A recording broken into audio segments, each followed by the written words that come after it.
ప్రేక్షకులకి నమస్కారం. గోపురానికి స్వాగతం.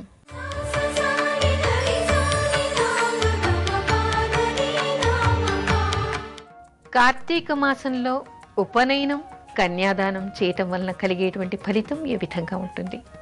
మనకి కార్తీక మాసాన్ని అత్యంత పుణ్యప్రదమైనదిగా చెప్పుకుంటూ ఉన్నాం. ఈ మాసంలో ఏ పని చేసినా కూడా ఎంతో పుణ్యం వస్తుందని మనకి ఆధ్యాత్మిక గ్రంథాలు చెప్తూ ఉన్నాయి. ఈ మాసంలో ఉపనయనం చేయటం వలన ఎంతో పుణ్యం వస్తుందిట. ఇంకోటి ఏమిటంటే, పిల్లలు లేనటువంటి వాళ్ళు కూడా ఎవరైనా పేద బ్రాహ్మడికి, పేద బాలుడికి ఉపనయనం చేయించటం వలన ఎలాంటి పుణ్యం వస్తుందంటే, అతను రోజు చేసేటువంటి గాయత్రీ మంత్రం వలన ఈ చేయించినటువంటి కర్త ఎవరైతే ఉన్నాడో అతనికి పంచ మహాపాతకాల నుంచి లబ్ధి వస్తుందంటే, వాటి నుంచి విముక్తి లభిస్తుంది అనేటువంటి విషయాన్ని మనకి ఆధ్యాత్మిక గ్రంథాలు చెప్తూ ఉన్నాయి. అంటే ఒక వ్యక్తికి గాయత్రి ఉపాసన చేయటానికి అర్హత కలిగించినట్టుగాను, తర్వాత మోక్ష విద్యకి వీళ్ళు సహకరించినందుకు వీళ్లకు ఉన్నటువంటి పాపాలన్నీ కూడా పోతాయని మనకి ఆధ్యాత్మిక గ్రంథాలు చెప్తూ ఉన్నాయి. అయితే మరో విషయం ఏంటంటే, ఈ మాసంలో కన్యాదానం చేయటం వల్ల చేసినటువంటి వ్యక్తికి తనకి కాకుండా తనకంటే ముందు 10 తరాల వాళ్ళకి, తన తర్వాత 10 తరాల వాళ్ళకి కూడా మోక్ష ప్రాప్తి కలుగుతుంది అనేటువంటి విషయాన్ని మనకి ఆధ్యాత్మిక గ్రంథాలు చెప్తూ ఉన్నాయి. అయితే ఈ విషయంలో మనకి ఒక కథ కనిపిస్తుంది కార్తీక పురాణంలో. సువీరుడు అనేటువంటి ఒక మహారాజు ఉండేవట. ఆయనకేమిటంటే చాలా అహంకారము, నేను ఏది చేస్తే అదే గొప్ప అని తలిచేటువంటి స్వభావం. ఆ రాజుకి 3 కూతుళ్ళు ఉండేవాళ్ళు. అయితే యుక్త వయస్సు వచ్చే వరకు ఎవరికి పెళ్లి చేయాలనే ఆలోచనే ఆయనకి లేదు. ఇష్టానుసారంగా చేస్తూ ఉండేవాళ్ళు. తర్వాత రాజులకేమిటి, శత్రుభయం కదా. శత్రువులంతా కూడా ఆయన రాజ్యాన్ని ఆక్రమించుకుంటారు. డబ్బు లేకుండా, ధనం లేకుండా పోతుంది. అడవుల పాలైపోతాడు భార్యా బిడ్డల్ని తీసుకుని ఆ రాజు. అప్పుడు యుక్త వయస్సుకు వస్తుంది ఆ యువతి. ఒక ముని ఆశ్రమానికి ఆయన వస్తాడు. వచ్చిన తర్వాత ఆ ముని చెప్తాడనమాట, కార్తీక మాసం వచ్చింది, యుక్త వయసులో ఉన్నటువంటి నీ కూతురికి పెళ్లి చెయ్యి. ఇలా చేయటం వల్ల ఎంతో పుణ్యం వస్తుంది. ఆ పుణ్య ఫలితంగా మళ్ళీ నీ రాజ్యం నీకు దక్కుతుంది అంటాడు. అప్పుడు రాజు వలవల ఏడుస్తాడు. ఎంతో అంధకారంలో ఉన్నాను ఇన్ని రోజులు. నేను ఇలాంటి విషయాలనేవి కూడా పట్టించుకోకుండా నా ఇష్టానుసారంగా నేను రాజ్యం ఏలాను కాబట్టి ఈరోజు నేను రాజ్యానికి దూరం అయిపోయాను. కానీ తీరా ఈ మాసంలో పెళ్లి చేయాలంటే నా దగ్గర ఎలాంటి ధనం కూడా లేదు. నన్ను ఏం చేయమంటారు అని అడుగుతాడు. అప్పుడు ఆ ముని కుమారుడు చెప్తాడనమాట, నేను ధనాన్ని వెచ్చించి, అంటే ధనాన్ని సంపాదించి మీకు ఇస్తాను. ఆ ధనంతో మీరు ఈ కుమార్తెని పెళ్లి చేసి నాకు ఈ అమ్మాయినిచ్చి పెళ్లి చేయండి అంటాడు. ఆ తర్వాత ఆ ముని కుమారుడు కొంత ధనాన్ని సంపాదించి ఈ రాజుకు ఇచ్చి, తత్ఫలితంగా ఆ ధనంతో తన కన్యకి, అంటే తన కూతురికి ఈ మునికురం కుమారుడికి ఇచ్చి పెళ్లి చేస్తాడు. పెళ్లి చేసిన తర్వాత ఆయనకి ఒక విషయం తెలుస్తుంది. ఏమిటంటే, ఈ విధంగా నాకు కొంత ధనం వచ్చింది కదా, ఇలా ధనాన్ని తీసుకుని నా కూతుర్లకి పెళ్లి చేయటం వల్ల నాకు జీవితం హాయిగా గడిచిపోతుంది. మళ్ళీ నేను దేన్ని సంపాదించక్కర్లేదు అనుకుంటాడు. ఇక్కడ రాజు చేసినటువంటి పొరపాటు ఏమిటి, రాజ్యం ఏలుతున్నంత వరకు కూడా కన్ను కాను కాలకుండా, అంటే ఏది తెలియకుండా కూడా ఆయన ప్రవర్తించాడు. తత్ఫలితంగా రాజ్యాన్ని పోగొట్టుకున్నాడు. ఇక్కడ మరో దోషం ఏం చేస్తున్నాడు, అతనిలో అహంకారం చావలేదు, జ్ఞానదీపం వెలగలేదు. ఈ మునికుమారుడు డబ్బిచ్చాడు కదా, ఇదేదో బాగుంది, ఇలా అన్యథగా మనం సంపాదించకుండా కష్టపడకుండా వచ్చినటువంటి డబ్బుతోనే జీవితం వెళ్ళపుచ్చాలని చెప్పేసి రెండో కూతురికి పెళ్లి చేయటానికి కూడా ఎవరైనా డబ్బిస్తే నా కూతుర్నిచ్చి పెళ్లి చేస్తాను అని ప్రకటిస్తాడు. అందరూ ముక్కు మీద వేలేసుకుంటారు.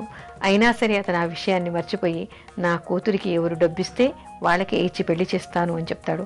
అప్పుడు ముని మళ్ళీ చెప్తాడనమాట, ఇది పాపం, చాలా పాపం, ఇలాంటి విషయాలు చేయకూడదు. అసలు కార్తీక మాసంలో నీకు కన్యాదానం చేయమని ఎందుకు చెప్పాము?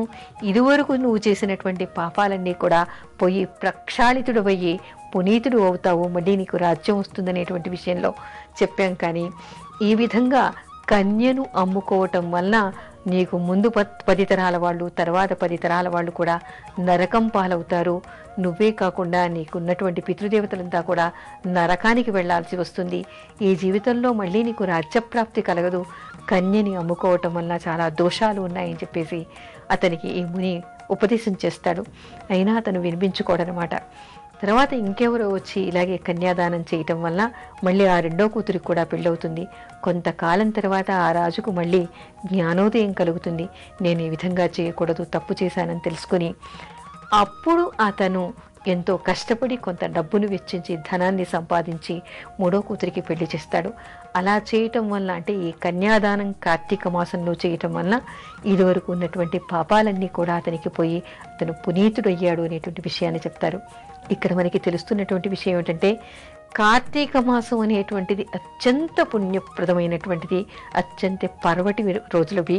అందుకని ఇక్కడ విష్ణువును తలుచుకొని కానీ శివుణ్ణి తలుచుకొని కానీ ఏమాత్రం పుణ్యం చేసినా భగవదర్పితంగా చేసినప్పుడు ఇదివరకు వాళ్ళు చేసినటువంటి పాపాలన్నిటి నుంచి కూడా వాళ్ళు ప్రక్షాళితులవుతారు, పునీతులవుతారు అనేటువంటి విషయం మనకి ఈ కథ వలన తెలుస్తోంది. మనం ఏమనుకుంటాం, కేవలం తప్పు చేస్తేనే పాపం వస్తుంది అనుకుంటాం. కానీ ఆధ్యాత్మిక గ్రంథాలు మనకేం చెప్తున్నాయి, మనం పాపం చేయటమే కాదు, దాన్ని చూడటం వలన కూడా మనకి పాపం వస్తుందిట, దానికి సహకరించటం వల్ల కూడా మనకి పాపం వస్తుందిట, దాన్ని వినటం వలన కూడా మనకి పాపం వస్తుందిట. ఎవరైనా తప్పు చేస్తుంటే దాన్ని వారించకపోవడం కూడా పాపం, దానివల్ల కూడా మనకి పాపం వస్తుందిట. మనకి ధార్మిక శాస్త్రాలు చెప్పడమే కాదు, చట్టం కూడా ఏం చెప్తోంది, ఎవరైనా తప్పు చేసిన వాడికి సహకరించడం వలన చాలా దోషం అని చెప్పేసి, చాలా నేరం అని చెప్పేసి మనకి చట్టాలు కూడా చెప్తూ ఉన్నాయి. అదే విషయాన్ని మనకి ధార్మిక గ్రంథాలు, ధర్మశాస్త్రం కూడా చెప్తోంది. మనం తప్పు పని చేయటం అంటే చేయకూడనటువంటి పనులు చేయటం, అలాంటివి చేయటం వల్ల మనకి పాపం వస్తుంది. కానీ ఇవేవి మనం చెయ్యం, చాలామందివి ఇలాంటి పనులు చెయ్యం, చేయకపోయినా మనకి పాపం వస్తుంది. ఎందుకు, కొంతమంది ఏదో తప్పు చేస్తుంటే చూసి ఊరుకుంటాం, మనకెందుకులే వాడి పాపం వాడిది అని మనం ఊరుకుంటాం. కానీ మనం వారించకపోవటం వలన కూడా వాడి తప్పులోని కొంత భాగం మనకి వచ్చి కొంత పాపం వస్తుందిట. ఆ తర్వాత మనం ఎవరైనా తప్పు చేసినప్పుడు దాన్ని ప్రచారం చేస్తూ ఉంటాం, చాలా గొప్పగా, మనం చాలా గొప్పవాళ్ళం, ఎదుటివాడు మాత్రం చాలా నేరస్తుడు అనేటువంటి భావనతో మనం ఉంటాం. అలా చేయటం వల్ల వాడు తప్పు చేశాడండి, వాడు వీడిని మర్డర్ చేశాట మాట సహజంగా మనం ఇంకొకరితో అంటాం, వారు ఇంకొకరితో అంటారు, వారు ఇంకొకరితో అంటారు. ఈ విధంగా ప్రచారం జరుగుతూ ఉంటుంది. ఇలా చేయటం వలన మన ధర్మశాస్త్రం ఏం చెప్తోందంటే, తప్పు చేసిన వాడికి 100% పాపం వస్తే, ఇలా ప్రచారం చేసిన వాడికి వాడు తప్పు చేసిన దానిలో 10వ వంతు పాపం వస్తుందిట. అంటే ఆ పాపంలో కూడా మనం భాగస్వామ్యం తీసుకుంటూ ఉన్నాం. వాళ్ళ పాపాన్ని పదే పదే తలుచుకోవటం వలన, అంటే ఒకళ్ళతో చెప్పకుండా కొంతమంది ఆ పాపాన్ని తలుచుకుంటూ ఉంటారు, అయ్యో వీడు ఇలా చేశాడు, ఇలా చేశాడు, అలా చేశాడని చెప్పేసి. అలా తలుచుకోవడం వలన కూడా దానిలో 2వ వంతు పాపం వాళ్ళకి వస్తుందిట. ఇంకోటి ఏం చెప్తారంటే, దేశంలో ఎవరైనా పాపం చేస్తున్నారు, నేరం చేస్తున్నారు అంటే, పుణ్యం చేసినా పాపం చేసినా దానిలో 2వ వంతు ఆ దేశాన్ని ఏలేటువంటి రాజుకు వస్తుందిట. అంటే రాజు కూడా ఎంత జాగ్రత్తగా ఉండాలి, దేశాన్ని ఎంత బాగా పరిపాలించాలి అంటే, తన దేశంలో ఎక్కడ కూడా నేరాలు జరగకుండా, దోషాలు జరగకుండా చూసుకోవాల్సినటువంటి బాధ్యత రాజు మీద ఉంటుంది. అదేవిధంగా ఈ దోషాలు కూడా మనం మనసులో ఎదుటివాడి పాపాన్ని తలుచుకున్నా, ఎదుటివాడి దోషాల్ని మనం ప్రచారం మాట ద్వారా చేసినా, చూసి మనం ఏమీ ఎరగనట్టు ఉన్నా, మనం పాపం చేసినా కూడా పాపం మనకి అంటుతుంది అనేటువంటి విషయాన్ని మనకి ధార్మిక శాస్త్రాలు చెప్తున్నాయి. అందుకని ఎప్పుడు కూడా భగవన్నామం చేయటం, పుణ్యశ్రవణ కీర్తనం చేయడం, మంచి పనుల గురించి ప్రచారం చేయటం, మంచి వాళ్ళ గురించి తలుచుకోవడం చేయటం వలన మనకున్నటువంటి పాపాలన్నీ పోయి మనం పునీతునవుతామని చెప్పేసి మనకి ధార్మిక శాస్త్రాలు చెప్తూ ఉన్నాయి. ఎప్పుడు సత్సాంగత్యంలో ఉండాలని ఎందుకంటారు, ఎప్పుడు కూడా సత్సాంగత్యం కావాలి అంటారు. సాంగత్యం అంటే సమీపం, దగ్గరగా ఉండడం, స్నేహితంగా ఉండడం, కలిసి మెలిసి ఉండడం. ఎవరితో ఉండాలి, సజ్జనులతో కలిసి ఉండాలి, అంటే మంచి వాళ్ళతో ఎప్పుడు కలిసి ఉండాలి అంటారు. అలా ఎందుకంటారు, దానివల్ల కలిగేటువంటి ఫలితాలు ఏమిటి?